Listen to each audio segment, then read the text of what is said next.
안녕하세요. 경제 읽어주는 남자 김광석입니다. 기존의 경제라 한다면 생산의 3요소라고 하죠.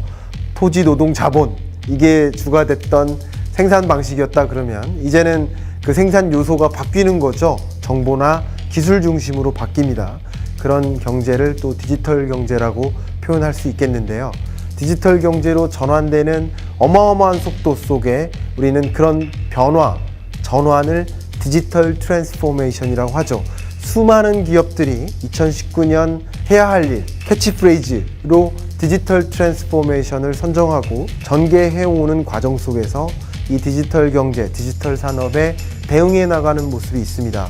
그렇게 엄청난 속도로 디지털 경제로 전환되어 가고 있는 이 세상 속에서 여러분은 혹시 전환 속에 소외되고 있는 것은 아닌가? 디지털 경제 도대체 무엇이고 어떤 산업에 걸쳐서 디지털 트랜스포메이션이 정말 확실하게 우리가 체감할 수 있는 모습들이 나타나고 있는지 수많은 디지털 트랜스포메이션의 팩트들을 집중적으로 폭격해드리는 시간을 가져보도록 하겠습니다.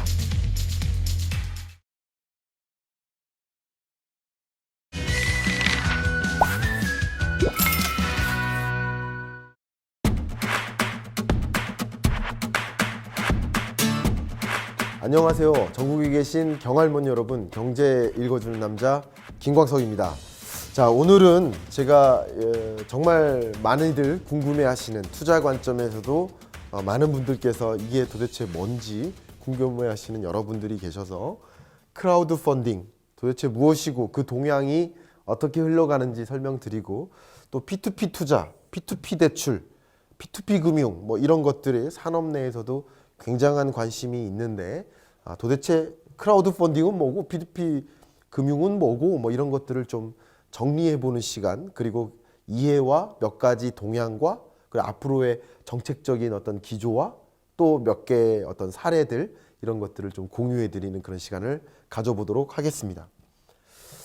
이미 오마이스쿨에서 디지털 트랜스포메이션이라는 유료 강연에서 소개했던 몇 가지 사례들을 잠깐 먼저 공유를 하고자 합니다.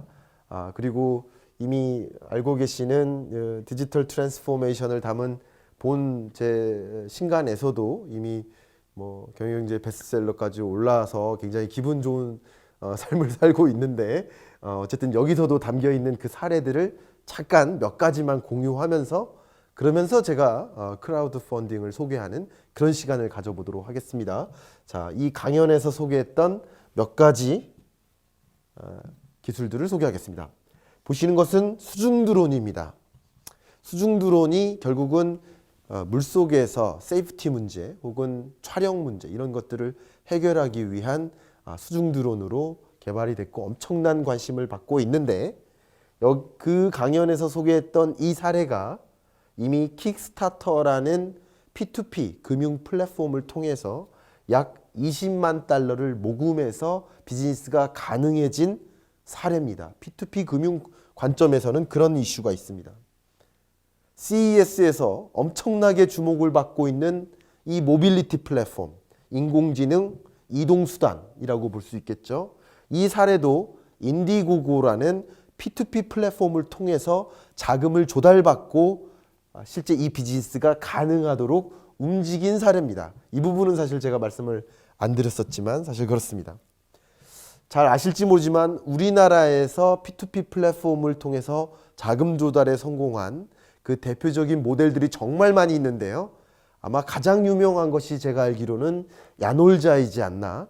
야놀자라는 기업이 8%라는 P2P 금융 플랫폼을 통해서 21억 원을 투자를 유치를 받고 실제로 이 비즈니스를 가능하게 한 것이다.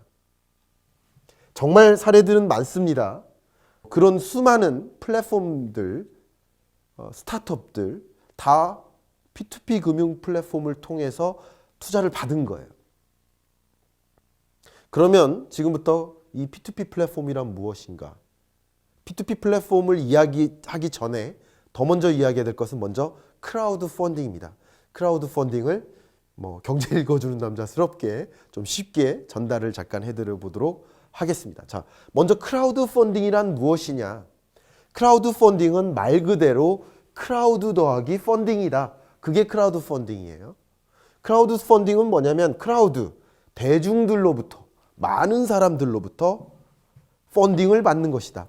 그러니까 한 사람으로부터 펀딩을 받으면 21억 원을 한 사람한테, 한 기업한테 투자 유치를 받는 게 아니라 21억 명한테, 예를 들면 21억 명한테 10,000원씩 투자 유치를 받으면 그게 크라우드 펀딩이다라는 거죠.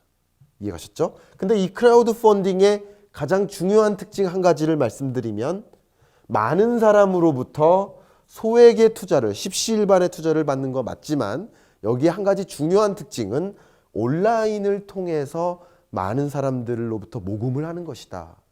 결국 크라우드 펀딩의 정의는 온라인을 통해서 대중으로부터 십시일반의 자금을 조달하는 그런 방식을 크라우드 펀딩이라고 할 수 있겠습니다. 이해가셨죠? 그런데 정말 중요한 모습은 뭐냐면 이 크라우드 펀딩이 대표적인 금융혁신을 상징하는 모델로 가고 있습니다. 지금 펀딩이 이루어지는 구조를 한번 생각해 보세요. 펀딩이 이루어지는 구조를 보면 투자자와 피투자자가 만납니까? 안 만납니까? 안 만나죠. 금융기관이 있고요. 은행이 있어요. 은행이 있으면 누군가는 저축을 하는 거고 누군가는 돈을 빌려가는 대출자인 거예요. 그럼 저축자와 대출자가 만납니까? 안 만납니까? 안 만나죠. 지금의 금융 서비스를 생각하면 안 만나는 금융 서비스인 거예요. 구조를 보면 투자자와 피투자자가 만날 리가 없는 구조. 지금의 투자 유치 방법이 이렇게 구성되는 것이죠. 근데 중요한 것은 P2P 대출, 크라우드 펀딩의 컨셉은 투자자와 피투자자를 만나게 해주는 겁니다. 누가?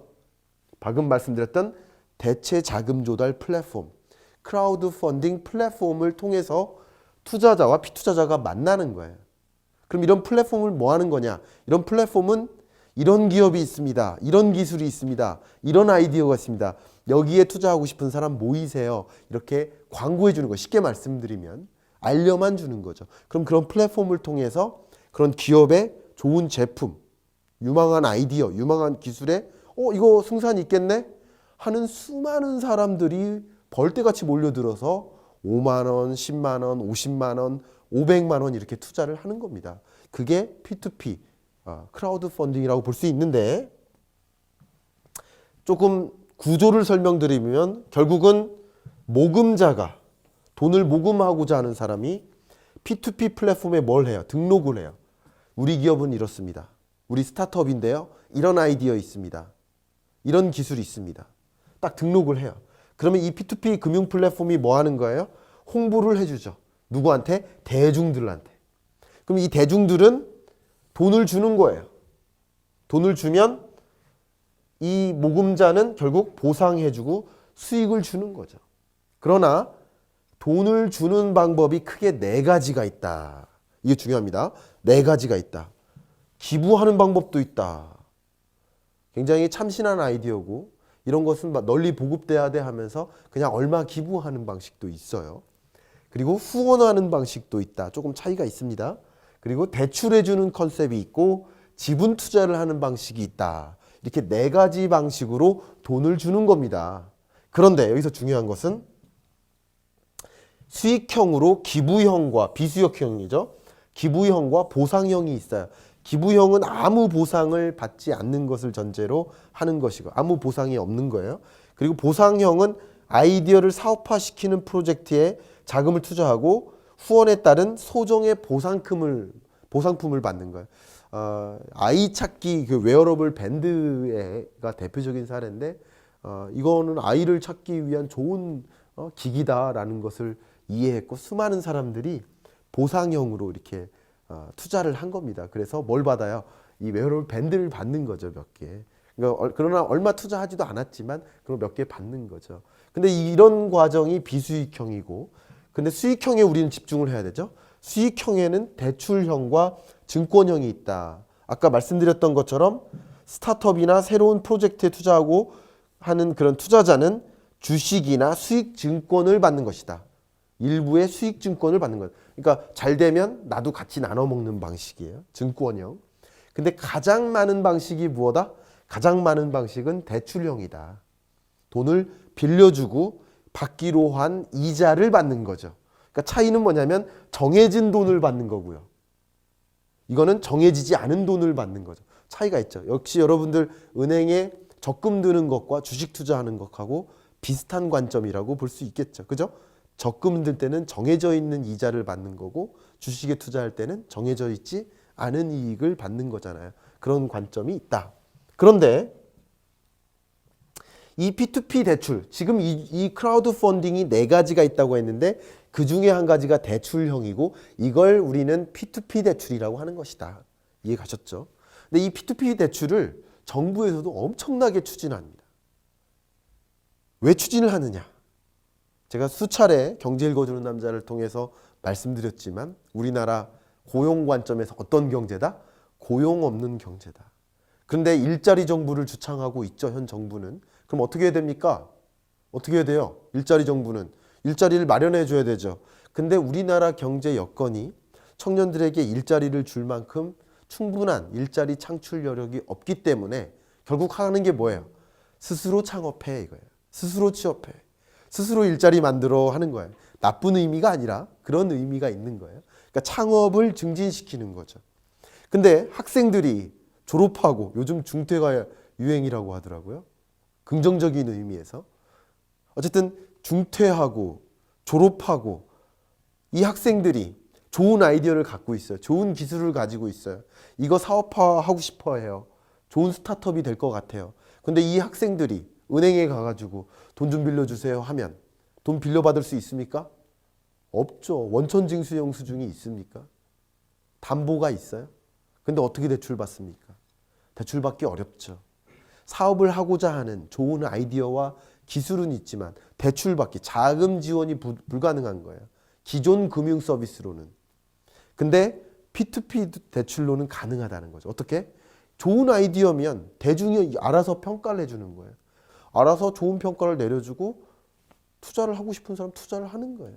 그래서 자금 모집이 되는 거고 좋은 기술과 아이디어는 충분히 시장에서 이미 평가를 받은 거라고 볼 수 있기 때문에 자금 모집에 성공한 그런 스타트업이나 벤처 그런 기업들은 가능성이 더 높다고 볼 수도 있겠죠.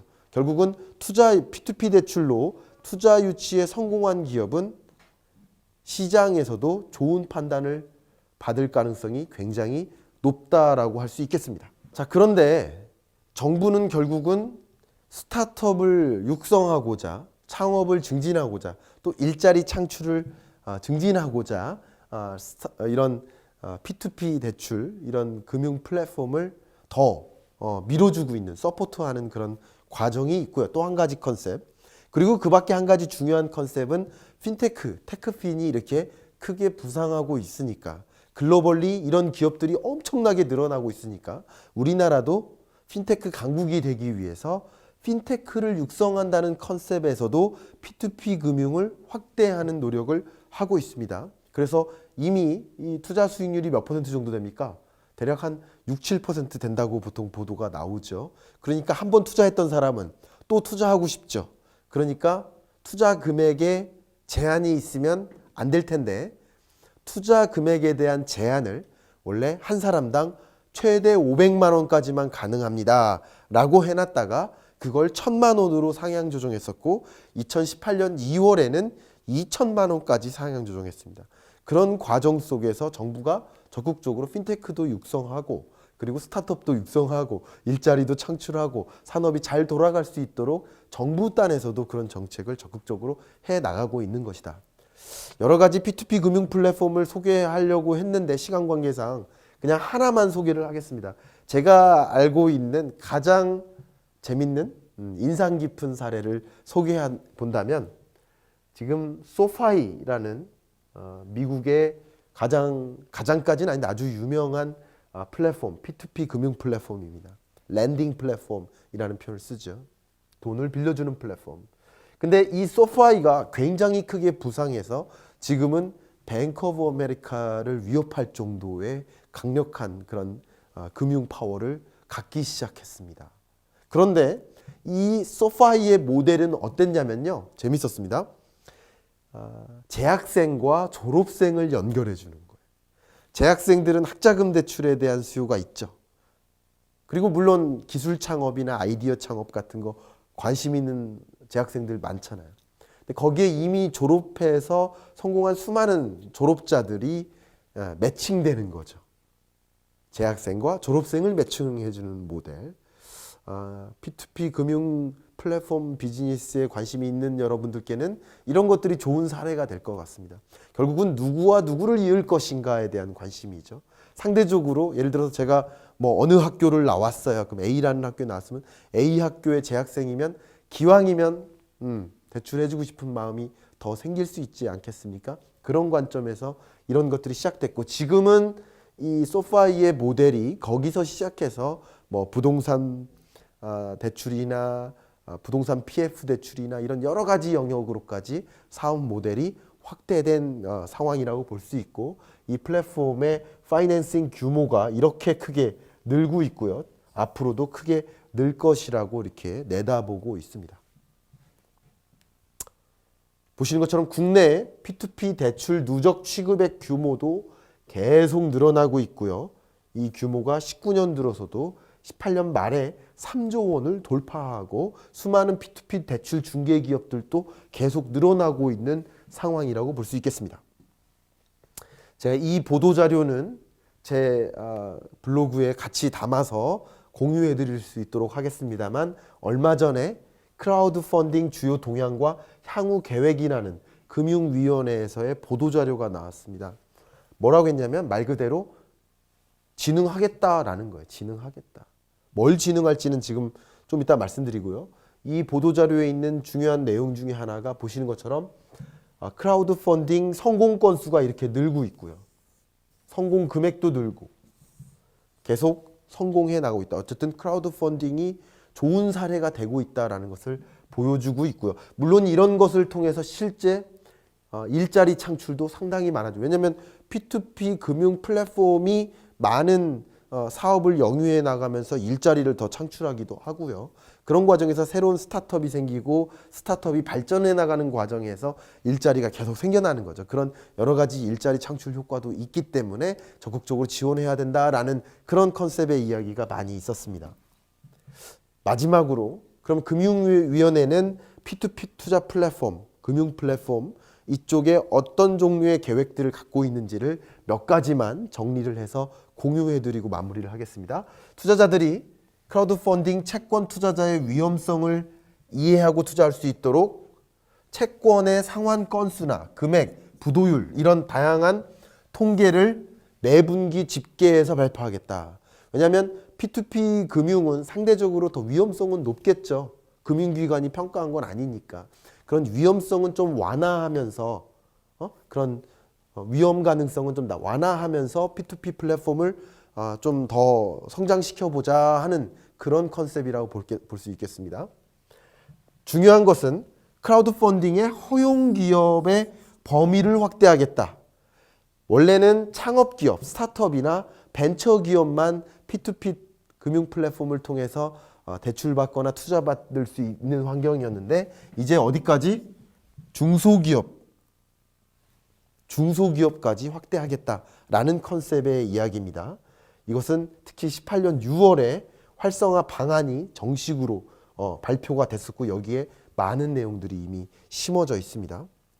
그리고 코넥스 시장 상장 기업에 대해서 상장 후 3년간 크라우드 펀딩을 허용하겠다. 상장 기업에게도 3년간은 허용하겠다라는 식이에요.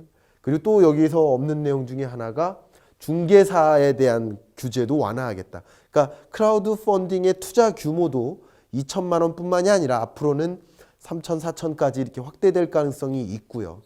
또 투자 대상, 모금자에 대한 규제도 스타트업이나 벤처기업만이 아니라 중소기업에게까지 확대해 나갈 거고요. 얼마 전에는 성동구청도 크라우드 펀딩을 통해서 나름대로 지자체, 정부 비즈니스를 추진한 바가 있습니다. 성공적으로. 네, 그런 모델도 있습니다. 그러니까 이런 모금자의 범위도 늘려가고 또 한 가지는 이 P2P 금융 플랫폼은 사실 테크핀 기업, 다시 말하면 금융사가 아닌 비금융 기업이 영위하던 비즈니스였는데 금융사들도 P2P 금융을 할 수 있게 이런 비즈니스로 뛰어들 수 있게 허용하는 방식으로 또 전개됩니다. 다시 말하면 이런 것들이 다 뭐예요? 규제 완화 트렌드라고 볼 수 있겠죠. 이런 규제 완화 트렌드 속에서 P2P 금융이 더 활성화될 것이라고 내다보고 있습니다. 깊은 내용은 다 말씀 못 드리지만 어쨌든 P2P 금융이 뭔지, 크라우드 펀딩이 뭔지, 이런 어떤 사례가 있는지, 어떻게 전개되고 있는지, 앞으로는 또 어떻게 될 건지 이런 이야기를 해드렸습니다. 특히 여러분 정말 많은 분들이 크라우드 펀딩, 이 P2P 금융을 이용한 투자에 대해서 관심이 굉장히 많으신데 상당한 이해를 하는데 도움이 되셨으리라 생각을 하고요. 또 이런 내용을 기반으로 해서 또 어떤 유망한 투자처가 있을지를 또 발굴하는 그런 노력, 혹은 P2P 금융에 관심 있는 또 다른 그런 스타트업 여러분들 이런 내용을 참조하시고 더 많은 깊은 어떤 정보들을 또 탐색하셔서 좋은 기회를 계속 찾아 나가시기를 바라겠습니다. 이만 오늘 경제 읽어주는 남자 마무리하도록 하겠습니다.